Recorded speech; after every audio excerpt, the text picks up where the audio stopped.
Bienvenidos a Pro al Futuro Radio. Aquí estamos comenzando un nuevo encuentro con todos ustedes por el Provincial. Saben ustedes el encuentro que semanalmente desde aquí compartimos con el Centro de Patrones Fluviales de la República Argentina. Y hoy con Julio González Infrán, su secretario general a nivel nacional, para hablar de muchos temas. Primero, por supuesto, lo saludo a Julio y después vamos con algunas consultas que tenemos para hacerle. ¿Cómo le va, Julio? Bienvenido. Gracias, como siempre, por recibirnos. ¿Qué tal, Marcelo? ¿Qué tal? Gracias por llamar, gracias por tu atención. Julio, hace algún tiempo, creo que la última vez que charlamos por aquí, estaban solicitando que sean reconocidos como esenciales para recibir la vacuna. Me refiero a todos los trabajadores y las trabajadoras del ámbito marítimo fluvial que usted representa desde el Centro de Patrones. ¿Hubo gestiones? ¿Qué ha pasado finalmente con ello? Bueno, eso fue toda una pelea.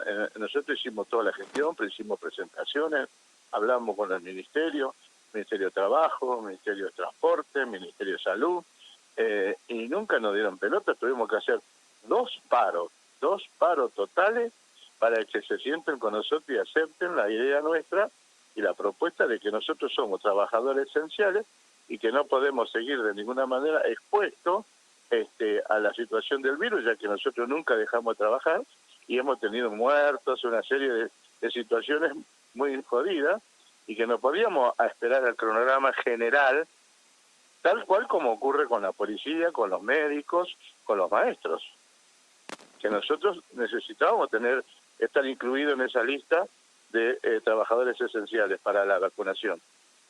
Bueno, al final, después de los paros y qué sé yo, hemos conseguido y se ha sacado en el Ministerio de Salud.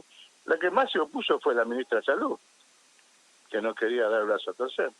Pero bueno, se ha decidido sacar una resolución donde nos incluye a nosotros en la lista de vacunados como trabajadores esenciales, la prioridad de vacunación. Así que estamos a la espera de que se empiece a producir ese tipo de acción, ¿no? Tal cual, porque ustedes están en una situación similar, como por ejemplo está el transporte en general, ¿no? Los colectiveros, pienso en esos trabajos en contacto directo, y ustedes además, lo hablábamos esto la semana pasada con Beto Maldonado, el referente del Centro de Patrones en Puerto San Martín y toda la región, con la gente de Puerto San Lorenzo, que además de todo esto, ustedes toman contacto con gente que viene de otros países, hasta en algunos casos hasta trabajan en un mismo barco con personas que vienen de otros países y que ni siquiera saben en qué condición sanitaria llegan a la Argentina, ¿no? Claro, nosotros tenemos una exposición muy fuerte a todo el sistema. De hecho, en la pesca, por ejemplo, hay cerca de 8 o 10 barcos que están parados por haber tenido COVID. Pero bueno, yo creo que es una situación superada y que bueno, ahora estamos esperando ya todo el proceso de vacunación. Es lamentable. Y este hecho, toda esta medida que hemos tomado nosotros, en realidad, ahora beneficia a todo el transporte, porque como si vos, también el colectivero estaba expuesto, Moyano hizo una presentación y no le dieron pelota, en fin. Bueno, ahora todo el sistema de transporte, en teoría, están considerados trabajadores esenciales y están en la lista de prioridad de vacunación. Bien. Otro tema, Julio, que por estos últimos meses, me animaría a decir, gran parte de esta gestión de este gobierno, desde que comenzó, a pesar de la pandemia y demás, se viene hablando. Me estoy refiriendo al tema de la hidrovía, ¿no? Ha habido mucha información en este último tiempo respecto a la hidrovía, de un lado o del otro, como suele ocurrir en este país en los últimos tiempos. ¿Dónde estamos parados con este tema? ¿Se avanza, no se avanza? ¿Qué está ocurriendo con la hidrovía Paraná-Paraguay? Hubo mucha información y mucha desinformación también. Una desinformación tremenda, malversación de las cosas, por un lado. Cuando estuvo el ministro Meoni, la cosa más o menos estaba clara, se iba a una licitación, inclusive se discutía la problemática de los plazos porque no iban a llegar con los pliegos. Él tenía un consejo asesor que estaba integrado por los gremios del transporte en el sector nuestro. Ahí lo plantearon el problema, se aconsejó una prórroga de 1 año por lo menos para poder terminar una buena licitación como correspondía. Bueno, se murió el ministro y empezamos todo para atrás, borrón y cuenta nueva.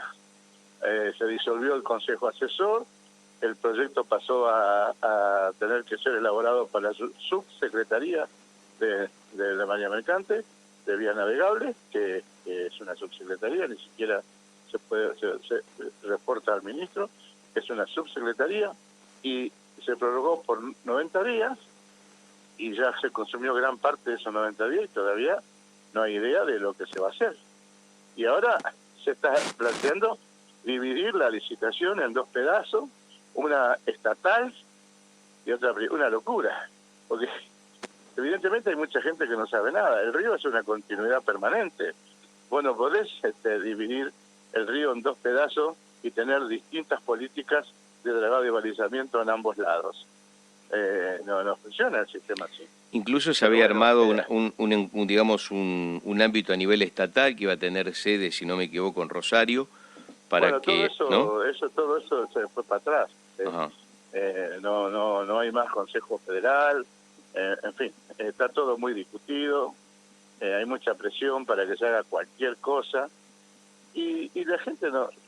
Fíjate vos, por ejemplo, dicen que hay un video donde vuelta ahí que hay una estafa al Estado argentino. Es una locura, no hay ninguna estafa. Hubo una concesión de la década del 90, se hizo una licitación, ganó una empresa, el gobierno de Cristina lo prorrogó por 4 años más, esa misma concesión, después alargó la concesión hasta Confluencia, en forma directa, y se sigue trabajando, y a pesar de la enorme bajante que tenemos hoy en el río, los barcos siguen sacando la carga. Quiere decir que el trabajo se hizo bien, pero de ninguna manera la empresa que trabaja en la hidrovía tiene algo que ver con el contrabando, con el transporte de carga no declarada. Por eso es una política que tiene que ser administrada y decidida por la aduana y por la prefectura. Pero lo mezclan todos. Y hay otra cosa que hay que decirlo también con todas las letras. La hidrovía no es solamente Argentina. La hidrovía es un convenio internacional donde participan 5 países. Y la verdad es que solamente la Argentina es la que está financiando el pliego de base en condiciones. Pero no se puede hacer cualquier cosa porque los otros 5 países también utilizan la hidrovía y de alguna manera tienen sus intereses estratégicos allí. O sea, no es una cosa tan sencilla ni decirle que estamos estafando el Estado, todo eso es mentira. Es más, los barcos son extranjeros porque Argentina no tiene flota. Fíjate que todo el mundo habla de la hidrovía, pero nadie habla que Argentina no tiene más flota. La verdadera política de soberanía tiene que ser propiciar una marina mercante de bandera nacional para que participe en el negocio del flete. Y por lo tanto, esa parte importante de valor agregado quede en el país. Nadie discute esto. Sí, aparte otros países que integran la hidrovía y que sus marinas mercantes van creciendo de manera exponencial, no así la Argentina. Pero claro, la flota más grande de Latinoamérica es paraguaya, le sigue la boliviana, después la uruguaya y por último está la Argentina. Y bueno, toda esta gente habla de la hidrovía como si fuera que nosotros fuéramos una potencia náutica. Y la verdad es que en la medida de que se drague el río y se balice el río y se haga el canal Magdalena y no tengamos flota, la cosa no va a cambiar. Vamos a seguir igual como ahora, que toda la carga sale de barcos extranjeros y el negocio del flete lo hace el extranjero. Claro. Qué pena que esto se dé me acuerdo cuando comenzaba la pandemia hace ya más de un año largo y los barcos eran prácticamente casi sin aviones volando por el mundo. Los barcos eran el sistema de transporte por excelencia que regía para transportar mercadería, para transportar alimentos, y se hablaba de una oportunidad, ¿no?, que podía llegar de revalorizar a la marina mercante, obviamente focalizándola en la Argentina. No quiero ser generalizada al mundo porque capaz que es otro panorama, pero al menos desde la Argentina había como una mayor expectativa para ver si esto realmente de una vez por todas iba a comenzar. Pero bueno, lamentablemente ni la pandemia ni el tiempo de pandemia donde estaba esa posibilidad se está reflejando, ¿no? Está claro esto. No, ahora yo creo que toda esa idea está más empiojada todavía. Lamentablemente no hay una visión política clara, precisa. Además, algunos hablan de la estatización en forma directa. Bueno, realmente es una utopía ese tipo de cosas. Porque primero hay que sacar una ley creando una empresa del Estado que administre ese desarrollo. Segundo, hay que armar todo un equipo de personal que pueda administrar semejante empresa, además del directorio, y tener clara la filosofía de desarrollo de esta empresa. Y después hay que ponerle la plata de inversión, comprar las dragas y las embarcaciones auxiliares. Estamos hablando de miles de millones de dólares. Ujú. Sí, claro. ¿Vos creés que en este momento el país está en condiciones de hacer semejante medida? Y si no, si nosotros dejamos simplemente de dragar y balizar el río, en poco tiempo no puede salir más la carga de exportación porque se reduce los calados. Claro. Porque el río todos los días llena el canal, todos los días llena el canal. Por eso es necesario un mantenimiento permanente. Ujú. Tal cual. Y cómo ve el futuro en este aspecto, casi me lo está respondiendo, ¿no? Pero digo, si ustedes comparan, ustedes que tienen contacto con países de la región o de otros países que están trabajando en torno a esta cuestión, estamos peor que antes, digamos, sin No, arrancar. todo el sector está muy preocupado por todo este tema. Yo no le veo muchas soluciones de seguir esta misma política, esta misma posición. Y acá el presidente tiene que bajar línea con claridad y precisión, porque si no lo que va a ocurrir es que se va a hacer una licitación y se puede llegar a declarar desierta la licitación. Y ahí sí que sería un escándalo tremendo. Ujú. ¿Cómo esto repercute en el sector laboral, en los trabajadores, en los gremios, particularmente en el que usted coordina? Bueno, hoy el dragado lleva muchísima gente, estamos hablando de casi 600, 700 personas que trabajan en el sistema de dragado de balizamiento de la actual empresas. Y eso nos genera mucha desocupación. Y después viene el proceso de que al pararse las exportaciones, se repercute en la actividad portuaria. Claro. Esto tiene todo una repercusión laboral muy profunda, pero además económica, porque las exportaciones significan ingresos de divisas. Hay muchos que dicen, escúcheme, dice, ¿para qué vamos a dragar el río? Que se yo, porque los barcos son más grandes y se llevan nuestra riqueza. Eso es una estupidez. No se llevan la riqueza. Nosotros vendemos esa riqueza para que se la lleven. Y eso significa el negocio del agroexportador. Y eso significa ingreso de divisa. No es que se la llevan, la pagan y se la llevan. No la llevamos nosotros porque no tenemos barco. Si no, la llevaríamos nosotros. Claro. Ujú. Tal cual. Bueno, ¿cómo está el gremio? ¿Cómo están trabajando en este tiempo tan especial? Bueno, presencialidad en algunos ámbitos, en otros desde la virtualidad. ¿Cómo están llevando a cabo la tarea en general en el centro de Bueno, patrones, Julio? nosotros bien, en general bien, hemos firmado un convenio muy importante. Nosotros hemos firmado un acuerdo paritario donde la actualización del salario de mes a mes, o sea que no tenemos que esperar 4 o 5 años para, 4 o 5 meses o 10 meses o un año para recuperar el deterioro por inflación de nuestro salario, sino que eso es mes a mes. Creo que debe ser el único sector que tiene semejante convenio. En general bien, en ese sentido. Bueno, eso es un dato importante, como usted refleja, que es uno de los sectores, de los pocos sectores que actualiza salario mensualmente, pero también es un mensaje de cómo está el país, ¿no? Que no podemos dejar pasar más de un mes para ver en qué condiciones se encuentra la economía, ¿no? Pero escuchame una cosa, todas las paritarias hasta ahora, tenés que dejar pasar un año para que te actualice la pérdida por inflación. Claro. O sea, vos empezás a perder plata en enero, febrero, marzo, abril, y recién en diciembre te juntás para ver si recuperás parte de lo perdido. Ujú. Sí, sí. Eso es lo que ocurre con el sistema actual. Nosotros hemos superado esa etapa, gracias a Dios, en algunos sectores, no en todos, pero en la mayoría de los sectores hemos superado esa etapa. Tal cual. Bueno, Julio, como siempre, un gusto charlar con usted. Le pregunto la última, ¿cómo ve el país, la visión política que usted está viendo respecto a, en general, esta situación que ya hoy, por supuesto que estamos bajo una pandemia y una cuestión de salud muy complicada, pero también hoy se está hablando de la necesidad del trabajo, de recuperar el país después de la pandemia. Venimos hablando hace un año y medio, ¿no? De después de la pandemia. Pareciera que todavía esto no pasa, pero bueno, ¿cómo está viendo el país? Esto hasta que no haya una campaña de vacunación masiva y estemos en el 60%, 70% de vacunación, no va a cambiar mucho, por un lado. Y yo creo que va a haber cambios en la política porque va a haber cambios de dirigentes. Eso se viene. Yo no creo que va a haber una elección muy difícil, muy discutida, ¿no?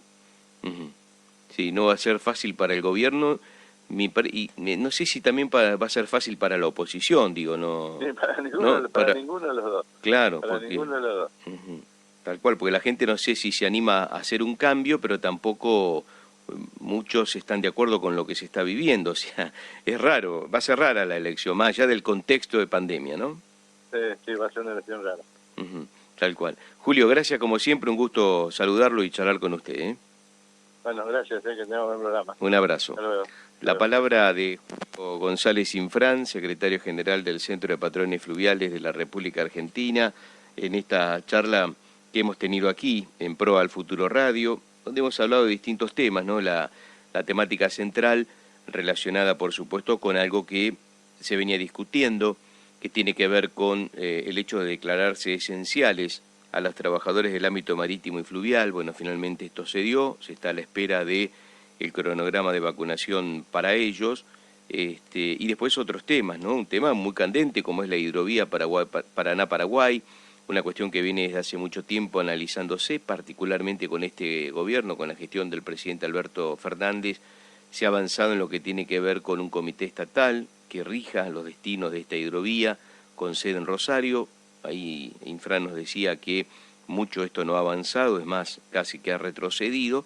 Y después la coyuntura de la cuestión gremial, ¿no? Es decir, analizar salarialmente la discusión paritaria mensualmente en estos tiempos que corren realmente es un avance. Allí lo contaba Infran, el Centro de Patrones es uno de los pocos gremios o sectores que puede analizar esto, pero también de otra forma. Hay que decir que si se analiza mensualmente un salario, quiere decir que la inflación es muy difícil de poder controlarla, ¿no? No hace falta que yo les explique esto porque uno lo nota en cada uno de sus bolsillos, pero bueno, ahí también está reflejando esta cuestión. Y después, bueno, la cuestión política, una visión de un dirigente gremial sobre lo que se viene en materia política o eleccionaria, y bueno, también allí se plantea alguna cuestión que tiene que ver con ver finalmente cuál va a ser el destino de esta próxima elección que se viene y que va a marcar modificaciones en el ámbito legislativo, pero que habrá que ver si esa modificación